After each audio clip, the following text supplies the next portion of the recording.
Gold, trusted gold buyers. మీరు తాకట్టు పెట్టిన బంగారాన్ని విడిపించి ఈ రోజు ఉన్న మార్కెట్ ధరకు కొనబడను.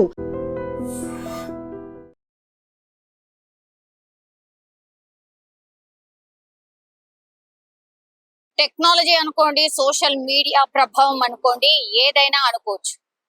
వీటిని చూస్తూ ఈ మధ్య కాలంలో మర్డర్లు ప్లాన్ చేసే ఇన్సిడెంట్స్ చాలా పెద్ద ఎత్తున నమోదవుతున్న పరిస్థితి అయితే కనిపిస్తోంది. అగైన్ కరీంనగర్ లో ఇట్లనే యూట్యూబ్ ని చూసి మర్డర్ ఎలా చెయ్యాలి, ఎలా అడ్డు తొలగించుకోవాలి అనేది చూసి ఏకంగా భార్యనే భర్తను మర్డర్ చేసినటువంటి సంఘటన ఇది జూలై 29న జరిగింది. యాక్చువల్లీ రమాదేవి అట్లాగే సంపత్ వీళ్ళిద్దరికి కూడా మ్యారేజ్ అయ్యి 25 సంవత్సరాలు అయిపోయింది. అతను ఒక లైబ్రరీలో స్వీపర్ గా పనిచేస్తున్నాడు. ఈమెనేమో ఈ సర్వపిండి లాంటివి ఉంటాయి కదా, అవి అమ్ముకుంటూ జీవనం సాగిస్తున్నారు. వాళ్ళకి 20 ఏళ్లు దాటినటువంటి ఒక కుమారుడు అట్లాగే కుమార్తె కూడా ఉన్నారు.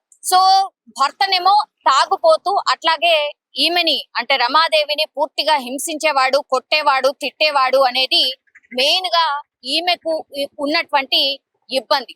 దీంతో ఆమె ఈ ఇబ్బందులు పడుతున్నటువంటి క్రమంలోనే సర్వపిండి ఏదైతే ఈమె నడిపిస్తోందో ఆ షాప్ కి తరచుగా రాజయ్య అనే వ్యక్తి వచ్చేవాడు.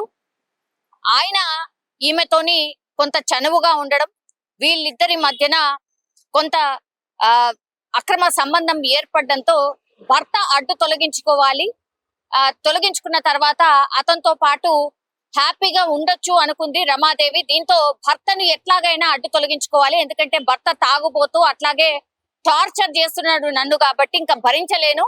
సో ఎట్లా అయినా సరే భర్త అడ్డు తొలగించుకోవాలి అని అనుకున్నారు. అందులో భాగంగానే మంచిగా స్కెచ్ చేసిర్రు. ఏం చేసిర్రు, బొమ్మకల్ బ్రిడ్జ్ ఏదైతే ఉంటుందో అక్కడ వీళ్ళు ఒక మద్యం పార్టీ చేసుకుందాం రా అని ఇప్పుడు ఈ సంపత్ ఎవరైతే ఈ మహిళ భర్త ఎవరైతే ఉన్నారో అతనికి ఇప్పుడు రాజయ్య అనే వ్యక్తి అట్లాగే ఈమె రమాదేవి ఎవరైతే ఉంటారో రమాదేవికి సంబంధించిన దూరపు బంధువు వీళ్ళందరూ కూడా కూర్చొని మందు తాగుదాం రా అని పార్టీకి పిలవడం జరిగింది.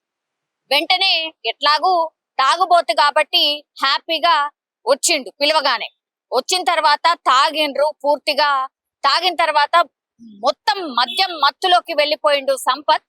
దీంతో ఈ రాజయ్య కావచ్చు అట్లాగే ఇంకో స్నేహితుడు ఎవరైతే బంధువు ఈ రమాదేవి బంధువు ఎవరైతే ఉన్నారో వాళ్ళిద్దరూ అనుకున్న ప్రకారంగానే మత్తు మందు పూర్తిగా తాగి ఊగుతున్నటువంటి టైంలో యూట్యూబ్ లో ఒక వీడియో చూసింది రమాదేవి. అదేంటి అని అంటే, పురుగుల మందు ఒకవేళ ఎవరైనా సరే మనిషి చెవిలో పోస్తే ఆ పురుగుల మందు పూర్తిగా విషంగా మారుతుంది, వెంటనే ఆ మనిషి చనిపోతాడు అనేటువంటిది యూట్యూబ్ లో రమాదేవి వీడియో చూసిందట.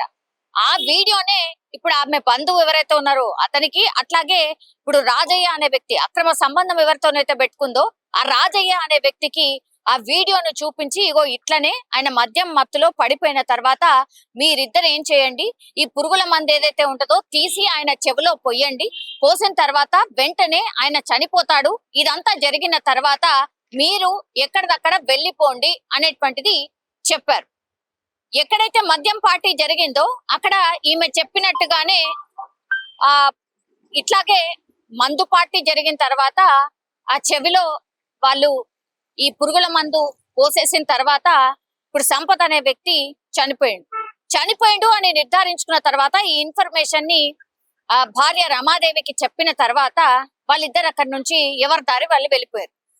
నెక్స్ట్ డే ఏం చేసింది, రమాదేవి వెళ్ళి పోలీసులకు కంప్లైంట్ చేసింది, ఇలా నా భర్త కనిపించట్లేదు, మిస్ అయిండు, కొంచెం కనుకొనండి అని. సో మిస్సింగ్ కేసు నమోదు చేసుకున్నారు పోలీసులు. మిస్సింగ్ కేసులో భాగంగా వాళ్ళు వెతకడం స్టార్ట్ చేశారు. 3 రోజులు అవుతోంది, భర్త ఆచూకీ ఇంకా దొరకలేదు. ఏమనుకుందో ఏంటో తెలియదు కానీ మేమందరం కూడా వెతుకుతున్నాము అని నటించారు. ఎందుకంటే భర్త ఏడున్నాడో తెలుసు, ఎక్కడ చనిపోయిండో తెలుసు కదా వీళ్ళ ముగ్గురికి. దీంతో ఏం చేసిర్రు, ఇక లాభం లేదు, పోలీసులకు దొరకలేరు, ఇంకా కూడా వాళ్ళు కనుగొంటలేరు కాబట్టి మనమే పోయి చెప్దాం, ఇగో మా భర్త శవం ఈడ దొరికింది అని మనమే పోయి చెప్దామని రమాదేవి ఏం చేసిందంటే వెళ్ళి పోలీసులకు ఈమెనే చెప్పింది, ఇగో ఇక్కడనే మా భర్త శవంగా కనిపించింది అని ఓ బోరన విలిపించడం స్టార్ట్ చేసింది. అట్లా ఆమె ఏడవడం స్టార్ట్ చేయడమే కాకుండా ఇక యాజ్ పర్ లా ప్రకారం ఏం చేస్తారు అంటే అనుమానాస్పద మృతి ఇది స్పష్టంగా ఆడ కనిపిస్తుంది. 3 రోజుల తర్వాత భర్త శవం దొరికింది. మరి ఏం చేయాలా? వెంటనే పోస్ట్ మార్టం కి తరలిస్తారు పోలీసులు. ఇక పోస్ట్ మార్టం చేస్తా అంటే మాత్రం భార్య రమాదేవి ఒప్పుకోవట్లేదు. వద్దంటే వద్దంటోంది. పోస్ట్ మార్టం చేయొద్దు, నా భర్త శవాన్ని నాకు అట్లనే అప్పగించండి, పోస్ట్ మార్టం చేస్తే నేను తట్టుకోలేను, నేను చూడలేను అని డ్రామా, ఇమోషనల్ బ్లాక్ మెయిల్ ఇవన్నీ చేయడం స్టార్ట్ చేసింది. కానీ పోలీసులు ఒప్పుకుంటారా? ఒప్పుకోలేదు. దీంతో ఏం చేసిర్రు? పోస్ట్ మార్టం చెయ్యొద్దు అని ఎందుకు అంటుంది అని అనుమానం వచ్చింది. దీంతో వాళ్ళు పోలీసులు వాళ్ళ స్టైల్లో విచారణ స్టార్ట్ చేశారు. అప్పుడు తేలింది ఏంటి అంటే జరిగింది ఇదే కదా.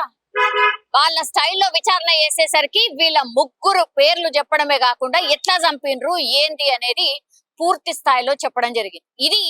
ఈ వార్త పూర్తిగా వైరల్ గా మారిపోయినటువంటి పరిస్థితి. ఏంద్రా బాబు ఇది, అసలు భార్యలు భర్తల్ని చంపుతున్నారు, భర్తలు భార్యల్ని చంపుతున్నారు, రీజన్ ఏదన్నా కావచ్చు, చంపుడు ఒక్కటే మార్గం అన్నట్టుగా, అది దట్టు సోషల్ మీడియా ప్రభావము, లేకపోతే యూట్యూబ్ లో చూసి చంపడాలు, ఎట్లా చంపితే ఎట్లా చనిపోతారు అని తెలుసుకోవడాలు, ఈ మర్డర్ చేసే ప్లాన్లన్నీ కూడా ఇంట్లో కూర్చొని యూట్యూబ్ తెరుచుకొని చూసి చంపడం ఏంది అనేది కూడా పెద్ద ఎత్తున ఇప్పుడు చర్చ అయితే స్టార్ట్ అయింది. చాలా టైమ్స్ మనకు తెలుసు టెక్నాలజీ మంచి కోసం కానే కాదు చెడు కోసమే ఉపయోగిస్తున్నారు. అందులో మళ్ళా ఇదొక ఉదాహరణ అనుకోవచ్చు. లాస్ట్ కస్తే సరే భర్త తాగుబోతే కావచ్చు, హింసిస్తున్నాడనే కావచ్చు, అంత దానికి చంపడం దేనికి? నువ్వు కావాల్సి వస్తే నువ్వు వేరే పోయి కూడా ఉండొచ్చు.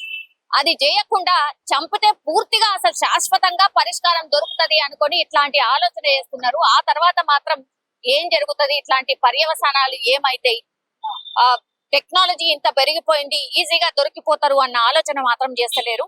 ఏకంగా ఎంత మంచిగా గట్టిగా ప్లాన్ చేసినా ఇక దొరకము అని అనుకుంటారు, కానీ చాలా చాలా ఈజీగా దొరికిపోతారు అనే దానికే ఎగ్జాంపుల్స్ ఇవన్నీ వరుసగా జరుగుతున్నట్టు ఇన్సిడెంట్స్ అనుకోవచ్చు, వరుసగా బయటపడుతున్నటువంటి కేసులు అనుకోవచ్చు.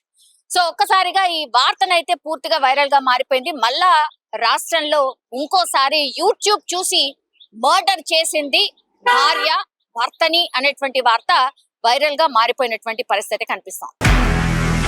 నిజంగా ప్రస్తుతం ఉన్నటువంటి సమాజం దేనికి ప్రయారిటీ ఇస్తుంది?